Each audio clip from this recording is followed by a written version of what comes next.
Seas el Señor. Le damos un aplauso al Señor. Amén. Damos gracias a Dios por esta noche, porque es una noche de victoria. Cada vez que nos podemos juntar, predicar su palabra, oír su palabra, adorarlo, es una noche de victoria. Porque el enemigo reconoce que hay un pueblo que confía en su Señor, que hay un pueblo que no le interesa el frío, no le interesa las dificultades, no le interesa absolutamente nada, sino que anhela la presencia del Señor y quiere encontrarse con su Dios. Y esa es la victoria que cada uno de nosotros tenemos. Muy bien, querida iglesia, en esta noche, como todo jueves, seguimos trabajando. ¿Y en qué estamos trabajando particularmente? A ver si alguno me lo puede decir. Hoy lo voy a hacer trabajar mucho. A ver, estamos trabajando en un tema. ¿Cuál es el tema? Carácter. Carácter espiritual, ¿correcto? Muy bien. Mire, no es casualidad que si usted está abrazando el desafío de lo que estamos aprendiendo, probablemente van a suceder dos cosas. La primera de ellas puede ser que providencialmente sucedan cosas que desafían su carácter. Y puede ser también que interiormente comiencen a salir a luz otro montón de cosas. ¿Cuál es la razón? Que usted le está diciendo sí a un desafío. Gran parte de los errores que cometemos nosotros es muchas veces hablar, es comprometernos con nuestra boca, pero no entender la intensidad de lo que estamos haciendo. Entonces, cuando se cumple, nos agarra medio mal parado. Es como los que estaban orando para que Pedro fuera liberado, ¿no? Oraban, clamaban, ayudaban. Viene Pedro, toca la puerta, se asustaron todos. Pedro, ¿pero por quién estamos orando? Por Pedro. Bueno, acá está Pedro, libre. Y no entendían lo que pasaba, ¿no? Bueno, a veces nos pasa un poquito eso. Entonces, a la hora de nosotros estar queriendo desarrollar este carácter espiritual del que estamos hablando, es natural que haya cierto tipo de contradicciones en nuestra vida, ciertas circunstancias que nos desafían. ¿Por qué? Porque el proceso comenzó. Vos no estabas tranquilo como estabas, sabías que faltaba algo. Por medio de la palabra estás siendo desafiado. Bueno, comienza este desafío. Comenzamos a ser renovados espiritualmente para ser fortalecidos en nuestro carácter espiritual. ¿A cuántos de los que están acá les gustan los desafíos? Bien. A ver, José, ¿qué es un desafío? ¿Cómo? Está bien, pero definímelo más práctico, más...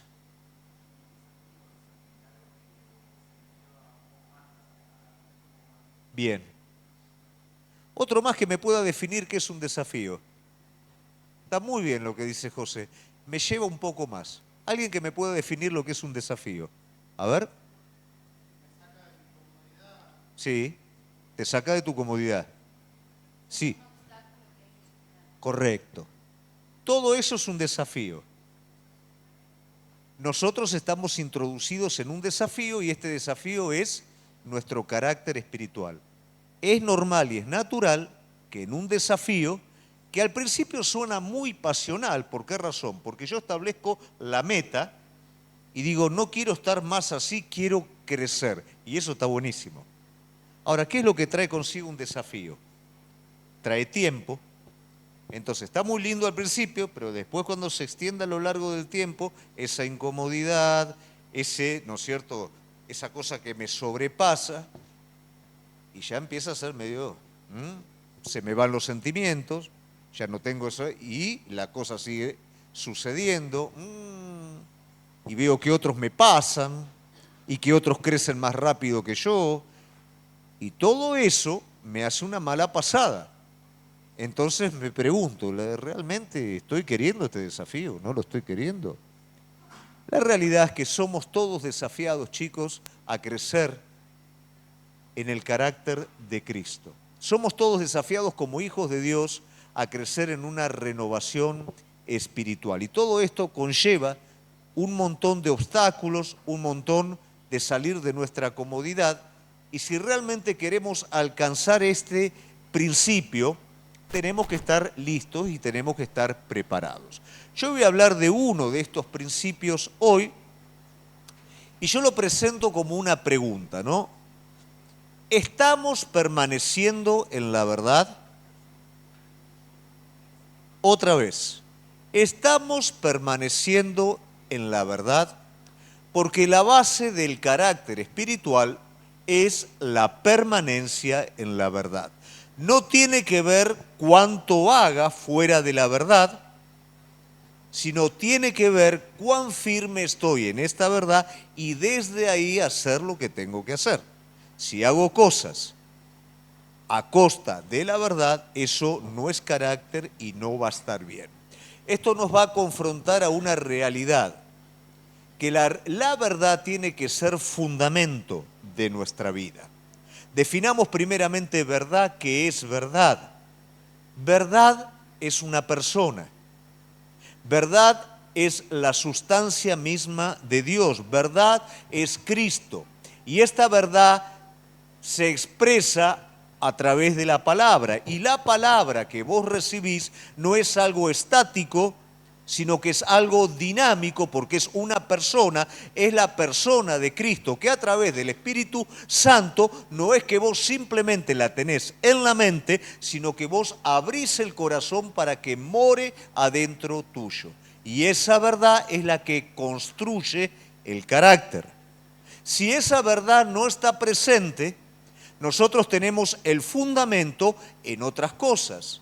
Y acá es donde nos va a desafiar un poquito, porque generalmente el cristiano tiene los fundamentos, no digo todos los cristianos por supuesto, pero una gran mayoría tiene el fundamento no en la verdad, sino en el estado de lo que pasa y en el estado de cómo me siento. Entonces muchas veces, por lo que me pasa, yo soy un adorador bárbaro. Cuando me pasa lo que quiero que me pase o me pasa algo positivo. Cuando por lo que me pasa me siento bien y soy una persona activa, soy una persona, ¿no? Pero la realidad es que eso no es carácter y eso no es estar fundamentado en la verdad. Yo estoy fundamentado en un sentido, estoy fundamentado en un estado que cuando algo lo mueve de lugar se me mueve toda la estantería. Que si se me cae eso, se me cae mi carácter y se me cae lo que me representa a mí. No tiene nada que ver con la verdad. La verdad es un fundamento sólido, es un fundamento eterno. La verdad está presente en la creación del hombre, cuando el Señor, por medio de su palabra, crea el ámbito en donde el hombre vive y por su palabra lo crea al hombre mismo y por su palabra le da mandamientos al hombre. Todo eso forma el fundamento del hombre y le permite vivir en armonía con él. La verdad. Ahora, cuando entra la mentira, entran los sentidos, entran los estados, entra el engaño y el hombre decide traspolar ese fundamento a la mentira. A partir de ese momento se separa de Dios y la mentira pasa a ser el engaño, de alguna manera, nuestro fundamento. Por eso queremos la verdad, pero generalmente nos inclinamos a la mentira porque eso está en nuestro corazón, eso está en nuestra naturaleza. Pablo mismo lo define, quiero hacer, pero no puedo. Veo que hago otra cosa, porque eso está presente en nuestras vidas. Todos queremos la verdad, pero la realidad es que generalmente agarramos el engaño y la mentira. ¿Por qué lo agarramos? Porque es cómodo, porque es fácil, porque es agradable, porque es racional. Y el enemigo usa el engaño, no la mentira deliberada, porque vos ya conocés la verdad, entonces usa el engaño para que hagas del engaño la verdad y el fundamento. ¿Qué puede hacer él con esto? Puede moverlo cuando él quiere. Pero cuando vos estás apoyado en la verdad, puede venir el enemigo, como dice la palabra de Dios, como río, pero el Espíritu del Señor levanta estandarte, bandera, o sea que viene la corriente, pero no lo puede tirar. Sopla el viento, sopla la tormenta sobre la casa, pero no la puede tirar. ¿Por qué? Porque está sobre la roca, está sobre la verdad, está sobre Cristo. Eso es lo que hace que nuestro carácter espiritual sea sólido y no esté movido de un lado al otro. Necesitamos entender que somos propensos al engaño. ¿Por qué? Porque cuando viene la prueba de la verdad en la que nos tenemos que mantener, lógicamente el enemigo va a apelar al engaño. Nuestros sentidos fácilmente son proclives al engaño. Entonces, ¿qué pasa? Si yo voy a agarrar el engaño, voy a dejar la verdad. Y si dejo la verdad, me salgo de eje, me desestabilizo. El éxito del Hijo de Dios y el carácter maduro es mantenerse en la verdad en el momento de la prueba. ¿Y qué va a pasar en el momento de la prueba? El aspecto externo se va a mover y el aspecto interno se va a mover. Pero hay un fruto del Espíritu que es el dominio propio y que es el fruto al que todos nosotros debemos de estar buscando. ¿Por qué razón? Porque es el dominio propio el que me permite llevar todo pensamiento y golpear mi cuerpo y llevarlo cautivo a la obediencia de Jesucristo, a la verdad. La verdad es verdad por sí misma y muchas veces van a soplar vientos de todos lados para que vos dejes la verdad. Tu éxito, tu fortaleza espiritual es mantenerte pese a la situación. Vos no podés ser una persona de estados. No podés ser una persona de circunstancias, de emociones, porque nunca vas a poder avanzar en el camino de la verdad. La palabra de Dios me es clara cuando me habla de que aquellos que permanecen en la verdad son los que finalmente van a cosechar, van a vencer. Los que permanecen en su palabra, en la persona de Cristo. Y esto es una realidad espiritual. Cuando yo permanezco en la verdad, estoy viviendo una vida espiritual. ¿Por qué? Porque yo estoy muriendo al viejo hombre. El nuevo hombre es espiritual. El viejo hombre es natural, carnal. Es el hombre de los sentidos, es el hombre de las circunstancias. Pero esa vida, me dice la palabra de Dios, que ya está muerta. Entonces, la vida en el espíritu no es un chispazo de espiritualidad en algún momento. La vida del espíritu es algo constante. Es algo en lo que yo tengo que vivir, porque la carne y el viejo hombre ya están muertos. Entonces, esa verdad es en la que yo tengo que permanecer y vivir y renovar el espíritu de la mente y sujetar la voluntad para mantenerme continuamente en esa verdad. ¿Y qué pasa cuando yo me mantengo en esa verdad? Avanzo. Cuando yo me mantengo en esa verdad, avanzo en los planes, en los propósitos de Dios, para conmigo y a través mío. ¿Entendemos esto? ¿Seguro? Entonces, si lo entendemos, vamos a entrar hoy a ver un personaje y a ver una situación especial que nos habla justamente de este principio.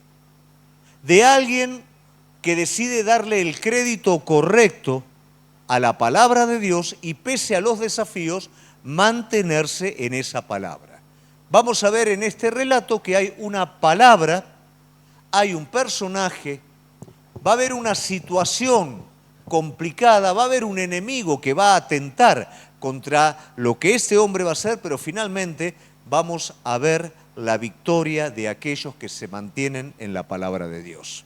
Amén. Vamos a ir entonces a Nehemías capítulo 6, del 1 al 16. Nehemías 6, del 1 al 16. Dice, cuando oyeron Sanbalat y Tobías y Gesem el árabe y los demás de nuestros enemigos que yo había edificado el muro y que no quedaba en él portillo, aunque hasta aquel tiempo no había puesto las hojas de las puertas, Sanbalat y Gesem enviaron a decirme, ven y reunámonos en alguna de las aldeas en el campo de Ono. Mas ellos habían pensado hacerme mal. Les envié mensajeros diciendo, yo hago una gran obra y no puedo ir porque cesaría la obra dejándola yo para ir a vosotros. Y enviaron a mí con el mismo asunto hasta 4 veces y yo les respondí de la misma manera. Entonces Sanbalat envió a mí su criado para decir lo mismo por 5ª vez por una carta abierta en su mano, en la cual estaba escrito, se ha oído entre las naciones, y Gasmu lo dice, que tú y los judíos pensáis rebelaros, y que por eso edificás tú el muro, con la mira, según estas palabras, de ser tú su rey.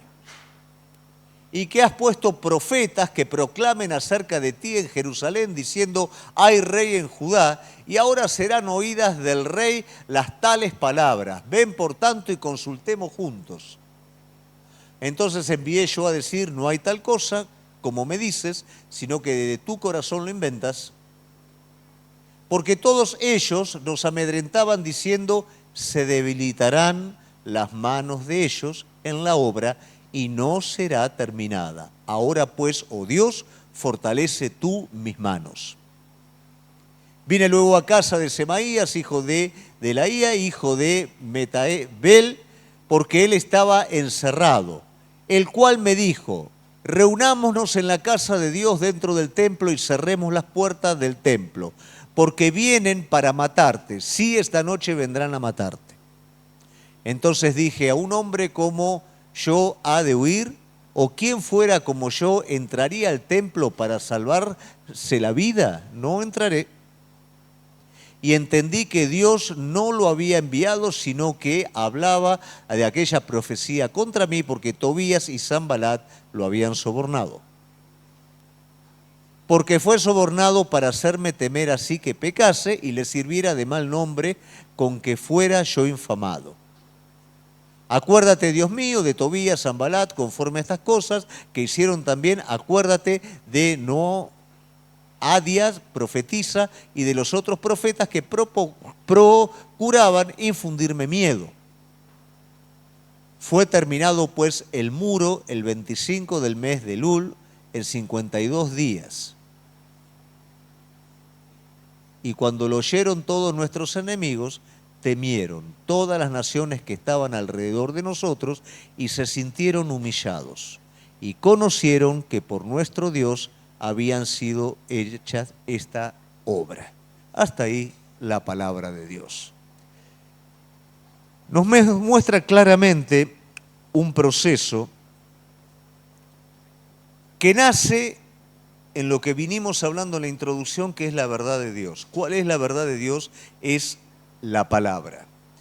Si nosotros nos ponemos un poquito en contexto, vamos a ver que Nehemías junto con Esdras se van a dedicar a cumplir la palabra de Dios, de reedificar los muros de Jerusalén y el templo de Jerusalén una vez que Jerusalén había sido destruida y llevada cautiva.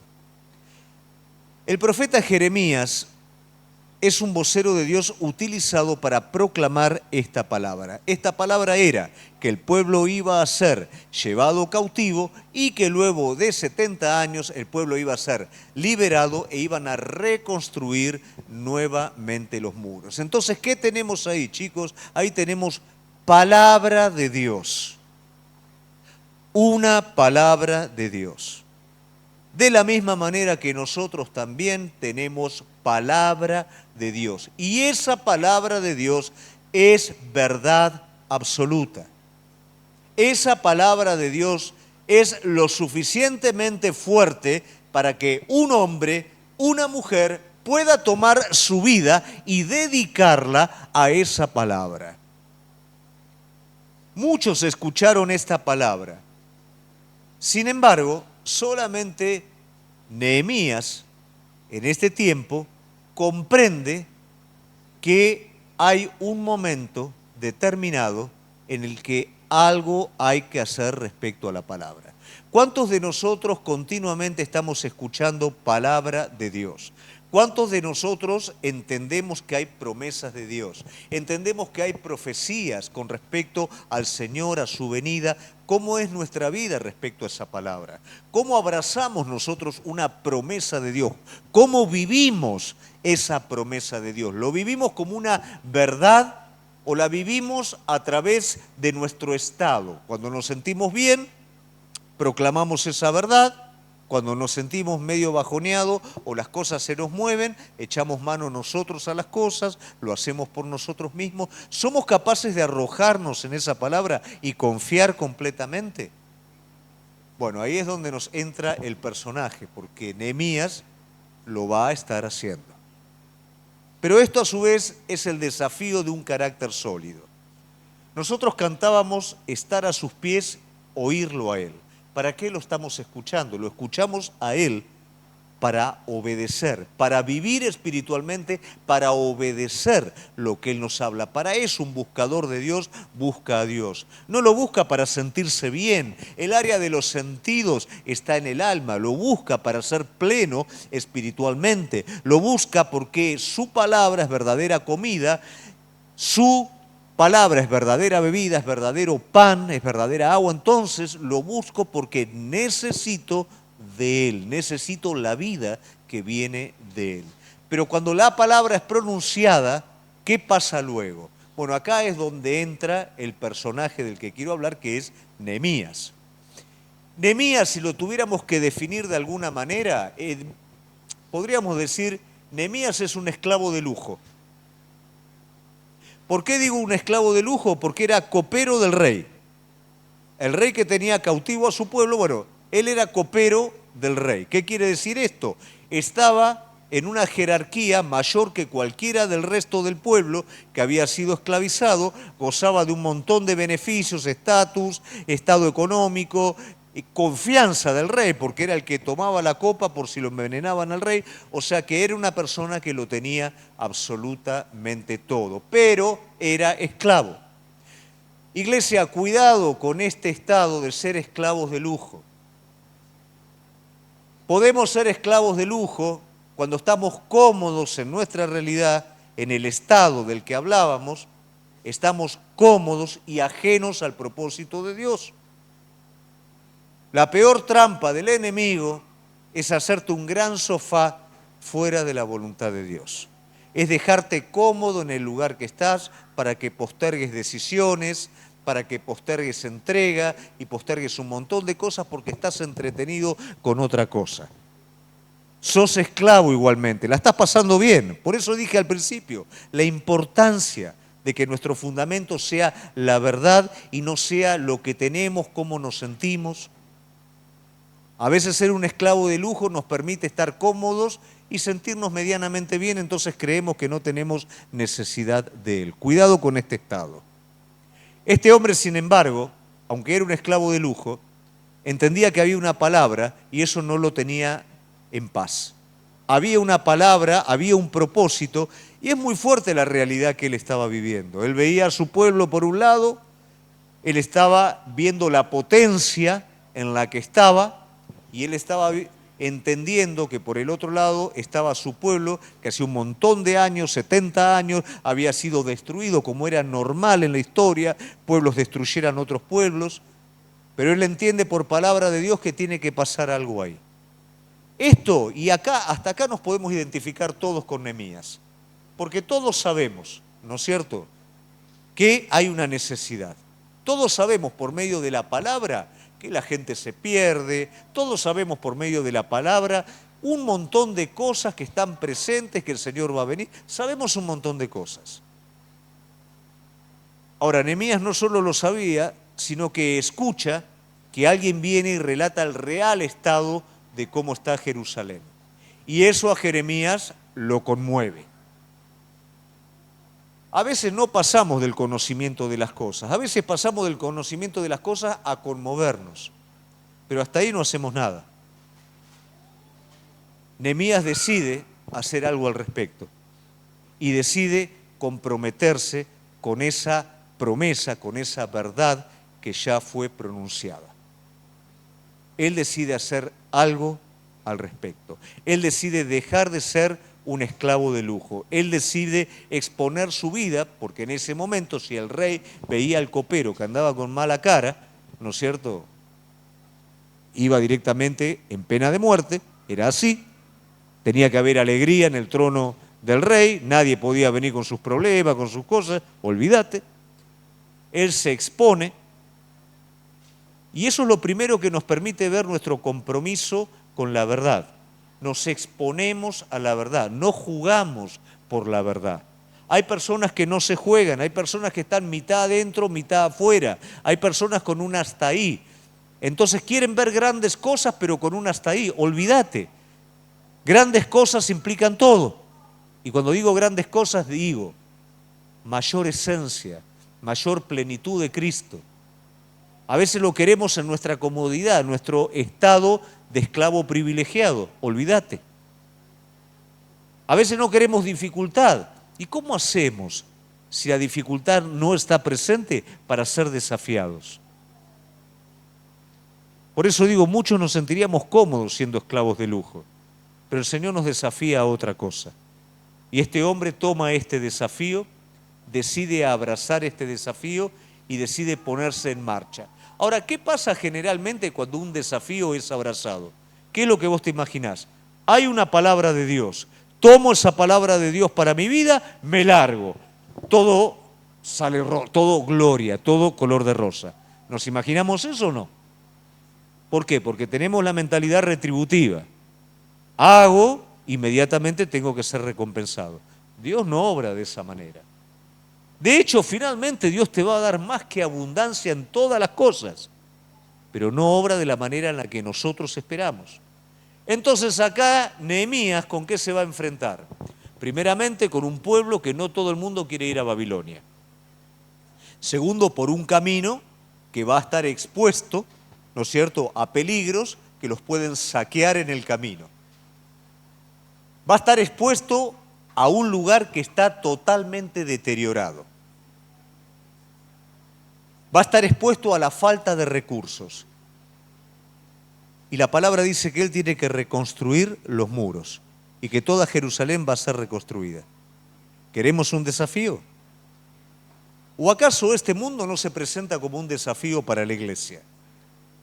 ¿O acaso todo el presente no se presenta en nuestra vida, en lo particular y en lo corporativo, como un desafío igual que lo que estaba atravesando Nehemías? Nehemías no fue una persona especial. Nehemías es una persona como vos y como yo. Nehemías decidió hacer de la palabra de Dios algo más que algo que pasaba por su oreja y salía por la otra. Él decidió hacerlo fundamento de su vida. Él decidió pararse en esa palabra y tener su vida a través de la palabra de Dios, sin importar lo que sucedía alrededor de él. Esto es lo que decidió Nehemías. ¿Qué pasa cuando yo creo lo que el Señor me dice, lo acepto, pero inmediatamente viene algo de afuera y mueve eso? ¿Detrás de qué me voy? ¿Persevero en esta verdad o dejo que mis emociones y mis sentimientos me arrastren? Bueno, Nehemías se mantiene firme frente a esta situación. ¿Y qué es lo que ve Nehemías? Ve ruinas. Llega a un lugar en donde ve ruinas. Dejo mi lugar de esclavo privilegiado. Me voy al lugar de la promesa y en el lugar de la promesa encuentro ruinas. Ponete un poquito en ese lugar. Porque aunque no sea físicamente, probablemente esto pueda acontecer en nuestras vidas.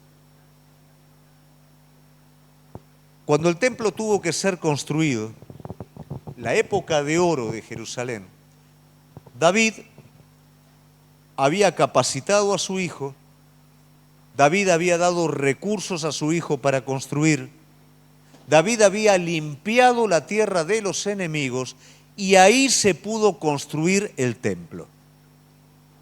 Ahora es una etapa de reconstrucción, porque es una etapa de restauración. ¿Y qué pasa ahora?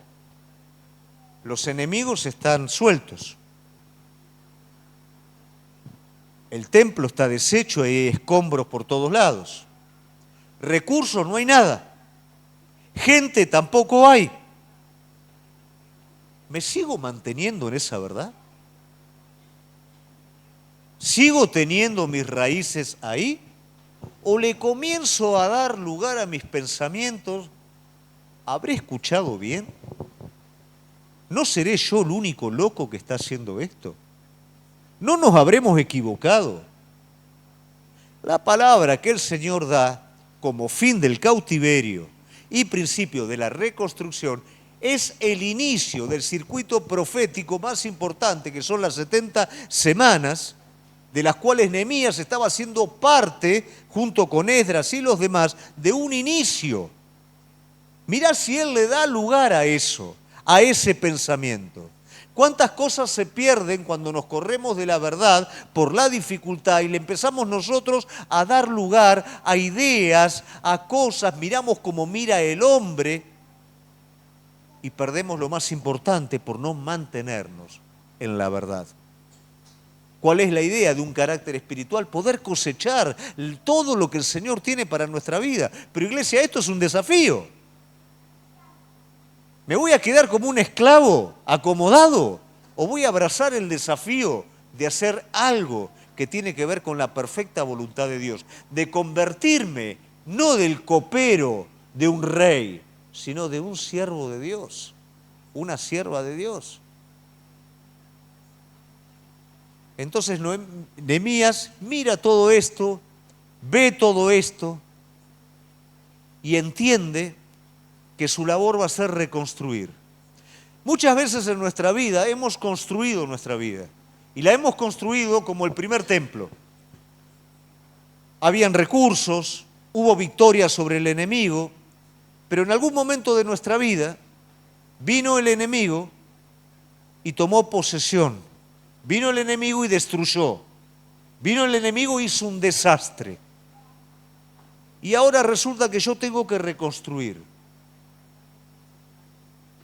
Y la verdad parece que es un bajón, ¿no? Porque si yo tengo que reconstruir algo que fue glorioso, ahora que no tengo ni dinero, no tengo absolutamente nada para reconstruir, sin embargo hay una promesa, y esa promesa es que la gloria de lo que ellos iban a reconstruir iba a ser superior a la primer gloria de ese templo que, digámoslo de alguna manera, con facilidad fue construido. Muchas veces nuestra vida, por distintas situaciones, distintas cosas, se desarman porque el enemigo en un descuido entró, porque tomamos malas decisiones, pero la palabra sigue en pie.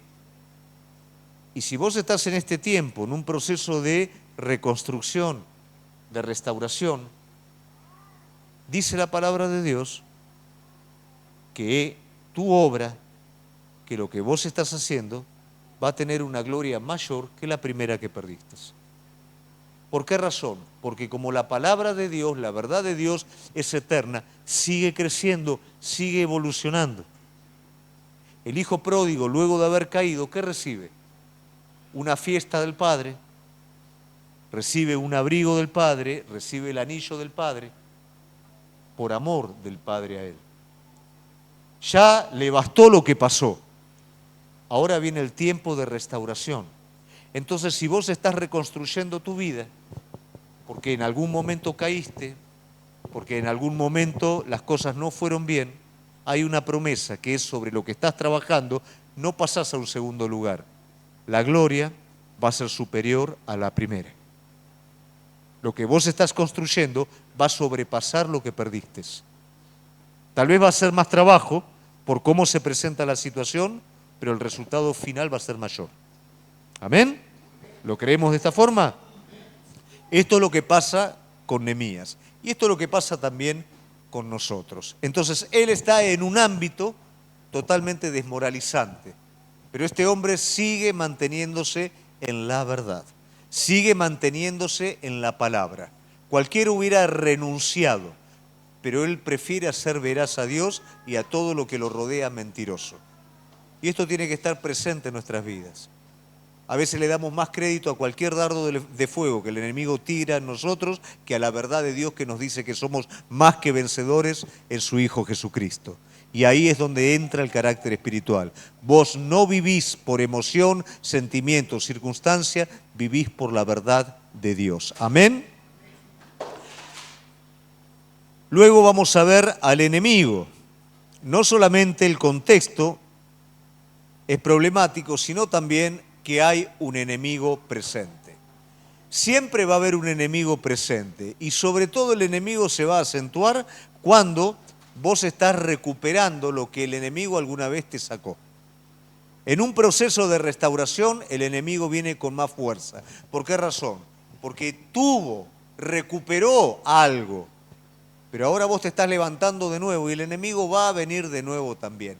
Y va a venir de diversas maneras y con un solo objetivo: correrte de la verdad. El mismo objetivo que tuvo con el primer hombre que lanzó sobre Jesús también es el objetivo que él está queriendo establecer en tu vida: sacarte de la verdad, correrte de la verdad y que vos entres en el mundo de los sentidos, del estado, de todo lo almático, de todo lo que me rodea, pero nunca de confianza en la verdad, que por medio de la incredulidad sueltes la verdad.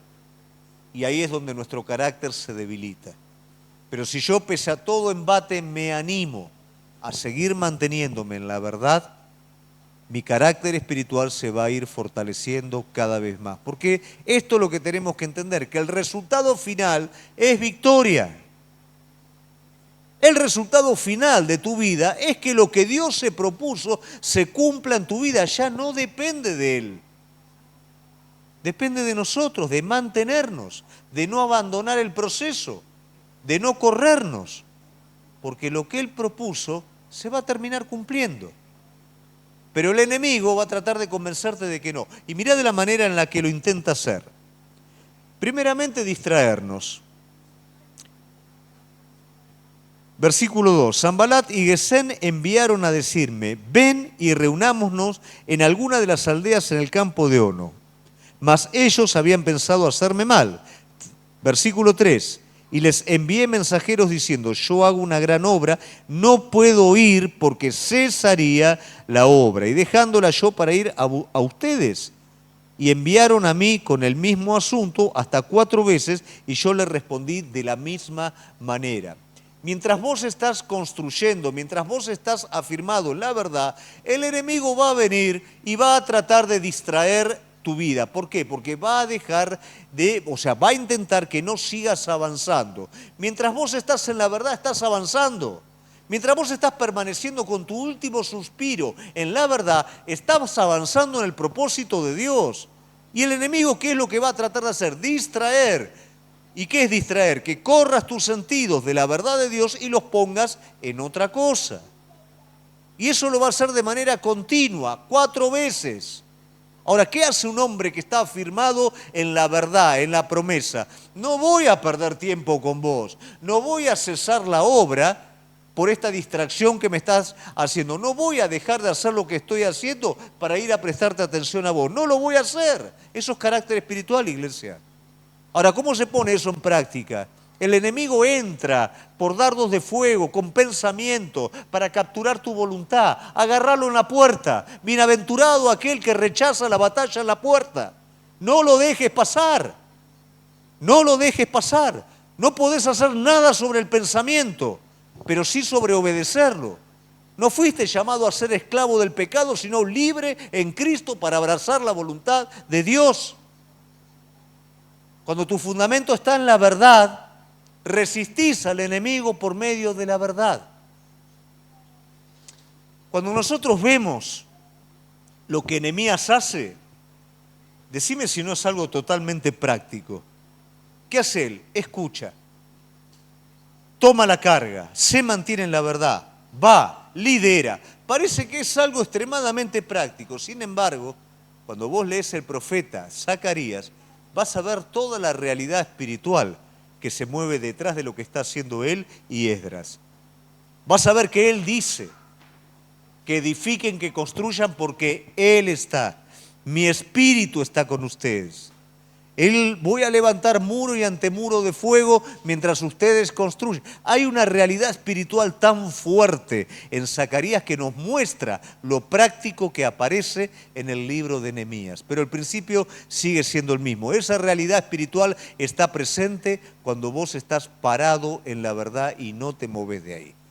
Pareciera algo práctico, pero es algo mucho mayor. Vos te parece que estás solito, pero hay un ejército con vos. Vos te parece que estás expuesto, pero hay un muro y un antemuro de fuego que te rodea y te protege. Esa es la realidad espiritual, pero tu responsabilidad es mantenerte confiado en esa verdad. La verdad no es llamativa, la verdad no tiene artificio, porque es verdad, no necesita justificarse a sí misma. Es y se terminó. El engaño lleva un montón de cosas anexas para capturar el sentido de las personas. Pero la verdad es, y nuestra responsabilidad es mantenernos en esa verdad. Eso es carácter. No es hacer cosas, es mantenerte. Mantenete en esa verdad. Mantenete en la palabra. Mantenete en el escrito está, que es lo que hizo Jesús. Jesús fue desafiado ¿a qué? A valerse por sí mismo, hacer un milagro y satisfacer su hambre, hacer un milagro y ser consagrado para que lo levantaran como un rey. Él con un movimiento solamente podría haber logrado lo que cualquiera en este mundo desea y quiere. Pero su verdad era el Padre y él estaba dispuesto a no mover un solo cabello si el Padre no se lo indicaba. Por eso le contestó al enemigo, escrito está, escrito está, escrito está, porque ese era el fundamento de su vida, la verdad del Padre. Y este es el fundamento de la vida de cada uno de nosotros. Si nos movemos de ahí, iglesia, lamentablemente el enemigo nos va a estar zamarreando, vamos a pasarla muy mal y nos vamos a dar cuenta que cometimos un error y vamos a tener que volver a esa verdad. La verdad es vida. La verdad es el eje de tu vida, es el fundamento de tu vida. No la emoción, no los sentidos, no las circunstancias, sino la verdad de Dios. Si el enemigo logra distraerte, te va a sacar de posición y va a intentar distraerte para que abandones una cosa y te dediques a la otra. Nehemías lo resistió 4 veces. El enemigo va a intentar calumniar. Cuando hablamos de calumniar, en el caso del contexto de Nehemías, el enemigo literalmente lo está amenazando y le está diciendo, si vos no venís a hablar conmigo, lo que yo voy a hacer, le voy a decir al rey que vos te vas a hacer rey y que vos te vas a hacer nombrar y vas a ser el importante y después te vas a volver contra él. Calumnias, calumnias. ¿Qué pasa cuando nos calumnian? ¿Cómo te sentís cuando alguien habla mal de vos? Eso apunta directamente a lo que es tu identidad, apunta a la justicia propia, porque están mintiendo contra vos. ¿Cómo eso nos mueve, no es cierto? Pero la realidad es que si él dejaba que el miedo entrara y hacía caso a eso, iba a tener que abandonar también la obra. Entonces no se conformó el enemigo con la distracción. Ahora viene con algo directo, la calumnia, algo que apunta a tu identidad. El enemigo apunta a tu identidad ¿de qué manera? Acusa y condena. ¿Por qué? Porque cuando vos mirás tu carne, ¿qué encontrás en tu carne? Corrupción. ¿Correcto? La vida no está en la carne, está en el espíritu. Y él va a traer tu carne para acusarte, para condenarte, para difamarte, para decirte, ¿y vos como sos te crees que podés hacer la obra de Dios? ¿Y vos sos como Cristo? Mirá cómo contestaste. Pero vos tenés a favor su gracia y vos te arrepentiste por lo que hiciste y Él inmediatamente te lava con su sangre y te dice, está bien hijo, vamos adelante. Si tu enemigo viene contra vos 70 veces, 70 veces 7, perdonalo. Él no va a estar diciéndote algo a vos que él no haga. Y si 70 veces 7 tropezaste y te arrepentiste de manera genuina, 70 veces 7, lo que quiere decir continuamente, sos lavado, renovado por la sangre de Jesucristo. Porque ya no servís más al pecado, servís al Dios vivo. Te equivocás, te tropezás, pero ya no sos siervo del pecado.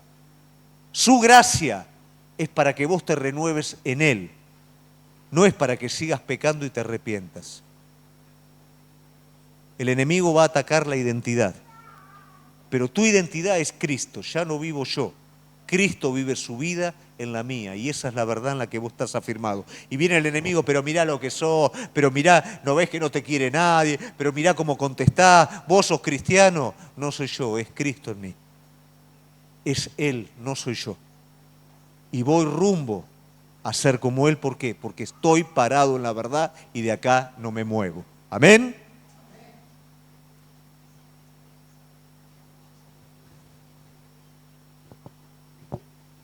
Finalmente, la tercera obra del enemigo es encerrarnos. Versículo 10. Vine luego a casa de Semaías, hijo de Delaías, hijo de Metabel, porque él estaba encerrado, el cual me dijo, reunámonos en la casa de Dios, dentro del templo, y cerremos las puertas del templo, porque vienen para matarte. Sí, esta noche vendrán a matarte. Entonces dije, un hombre como yo ha de huir. ¿Quién que fuera como yo entraría en el templo para salvar la vida? No entraré. Y entendí que Dios no lo había enviado, sino que hablaba aquella profecía contra mí, porque Tobías y Sanbalat lo habían sobornado. Porque fue sobornado para hacerme temer y que pecase y le sirviera de mal nombre con el que yo fuera infamado. O sea, ¿cuál era la obra? Atemorizarlo para que él escapase. El enemigo siempre te va a tentar a que abandones, a que sueltes lo que estás haciendo y que escapes. ¿Por qué? Porque cuando un hijo de Dios, y más un hijo de Dios que está sirviendo a Dios, deja el campo de batalla, se escapa, hace tanto daño a todos los que lo rodean, tanto al cuerpo de Cristo como a los que no conocen a Cristo. Al cuerpo de Cristo, con dolor, con pesar, ¿por qué? Porque es miembro del cuerpo, es parte tuya. Te sentís mal. Mirás, ¿qué pude haber hecho por él? ¿Cómo no? ¿Qué pasó? ¿Por qué está así? Lo queremos ayudar. Y afuera, aquellos que te estaban mirando, que tal vez le faltaba poquito porque tu testimonio estaba influenciando en la vida de ellos, mirá, ¿no ves? Es como todos los demás. Si el enemigo logra hacerte abandonar, hay un descreimiento y un pesar muy grande en las personas. Por eso él va a insistir y él va a tratar. ¿Y cómo hace esto? Encerrándote. Si Nehemías se escondía y se encerraba, se lograba el cometido. ¿Por qué? Porque nuestro líder tiene miedo. Aquel que está parado en la verdad no está tan parado en la verdad, porque tiene miedo del hombre, tiene miedo que lo maten. Pero él, ¿cómo responde parado en la verdad? ¿Un hombre como yo va a escapar? Me voy a ir porque la situación se pone difícil y de esa manera todo lo que construimos hasta acá lo vamos a tirar por la borda para yo salvar mi vida. Ni loco, ni soñando, eso no soy yo. El enemigo va a buscar encerrarte en el espíritu religioso. ¿Cuál es el espíritu religioso? Dios y yo. Y se terminó todo. Adentro, encerrado en mi problema, en mi lucha, en yo. Yo religioso.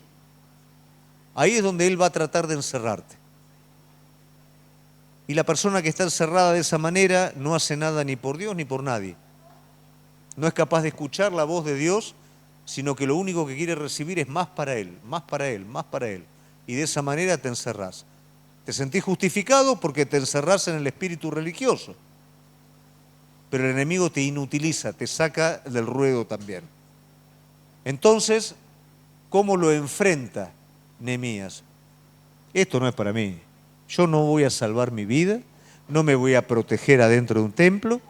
¿Y qué pasa después? Y bueno, después viene la victoria, porque a veces nosotros queremos la victoria antes. Después viene la victoria. Entonces entendí que esto había sido mal planificado. Esto había sido hecho para dejarme de hacer la obra de Dios, para que interrumpirme en la obra de Dios. Cuando vos te mantenés en la verdad y pasás esa pulseada que el enemigo quiere hacer, el enemigo afloja la mano y ahí se te abre el entendimiento y te das cuenta. ¿Por qué no se abre antes? Porque tenés que tener fe, porque es por medio de la fe que vos te mantenés. Pero después de que la pulseada llega a su fin y el enemigo afloja porque fue vencido, se abre el entendimiento y entendés la razón de las cosas. A veces estamos muy cerquita de entender la razón de las cosas, pero nosotros aflojamos, el enemigo gana la pulseada y no alcanzamos a comprender lo que pasó. El enemigo tiene un solo propósito y es que te corras de la verdad para que el Espíritu Santo no construya a Cristo en tu vida y vos no construyas el propósito de Dios a partir del Espíritu Santo. Ese es el propósito del enemigo. Entonces, si del carácter que estamos hablando no maduramos, no crecemos, no somos renovados manteniéndonos en la verdad, el enemigo va a jugar con la vida de cada uno de nosotros. Él tiene el propósito de que Cristo no resplandezca en vos y que vos no cumplas con aquello que Dios te llamó a hacer. Si lo logra, venció. Si te mantenés en la verdad, lo vencés. ¿Y qué pasa cuando lo vencés? Mirá el fruto de la permanencia en la verdad. La permanencia, chicos, solamente confirma. Cuando yo quiero ver el resultado final y no permanecí, no lo voy a ver. El premio de la permanencia es la confirmación. ¿Por qué? Porque es verdad y la verdad ya está cumplida. Solamente lo puedo ver si me mantengo en la verdad. Si me corro de la verdad no lo puedo ver. Lo va a cosechar otro y lo va a ver otro, yo no. ¿Se entiende esto? ¿Se entiende? ¿Correcto? Si yo me mantengo en la verdad, se confirma con el resultado final. Versículo 15. Fue terminado pues el muro los 25 del mes de Elul, en 52 días, y cuando lo oyeron todos nuestros enemigos, temieron. ¿Qué hacían ante los enemigos? Querían traer temor sobre el hombre de Dios. Pero ahora que la obra está terminada, ¿qué pasó? Ellos son los que temen. Todas las naciones que estaban alrededor de nosotros se sintieron humillados y conocieron que por nuestro Dios había sido hecha esta obra. Esto es una secuencia que la vamos a ver a lo largo de toda la Biblia. Cuando llegamos en fidelidad a la verdad, al último momento, a donde se concretan las cosas, algo se rompe. Todo queda visto tal cual es. El Dios que menospreciaban, ahora lo tienen que honrar porque la obra fue terminada. El enemigo que te hacía temer a vos, ahora teme por lo que está pasando y te das cuenta que valió la pena mantenerse firme hasta el final en la verdad. El desafío, querida iglesia, que esto pueda estar presente para la vida de cada uno de nosotros. Que nuestro carácter espiritual se renueve según la verdad, parados en la verdad.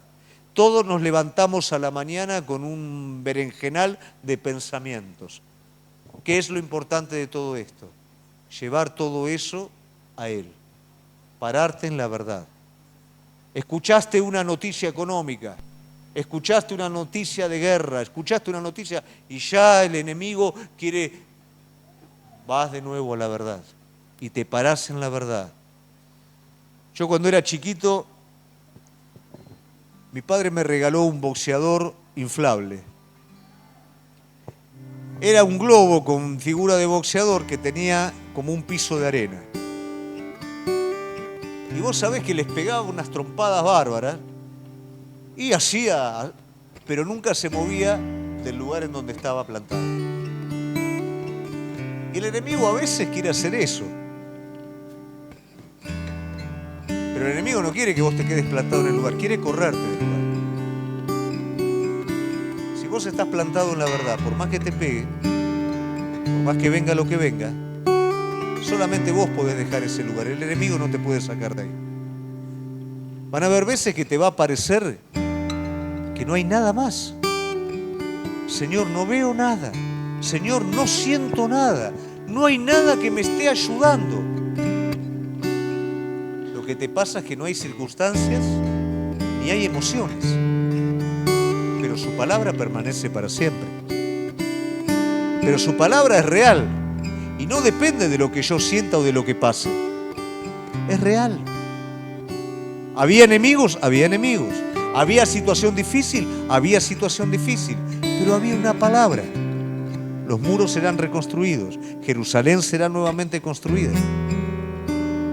Y Nehemías dijo, yo creo y voy a ser parte. Tenemos tantas promesas como reino de los cielos. como iglesia, mejor dicho. Tantas promesas.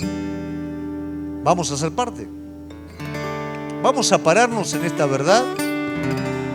Y aunque el enemigo venga como río, ¿nos vamos a mantener ahí? Ese es el principio del crecimiento, iglesia. Eso es avanzar. Eso es resistir al enemigo y él huirá de vosotros. Y la palabra me atestigua que finalmente el enemigo tiene que reconocer que la obra fue hecha por Dios. ¿Abrazamos este desafío? ¿Lo querés para tu vida? ¿Calculás los costos? ¿Y estás dispuesto a pagarlos? Ya fue cubierta la cuenta. Tu costo solamente es permanecer. ¿Estamos dispuestos? Vamos a ponernos de pie, iglesia.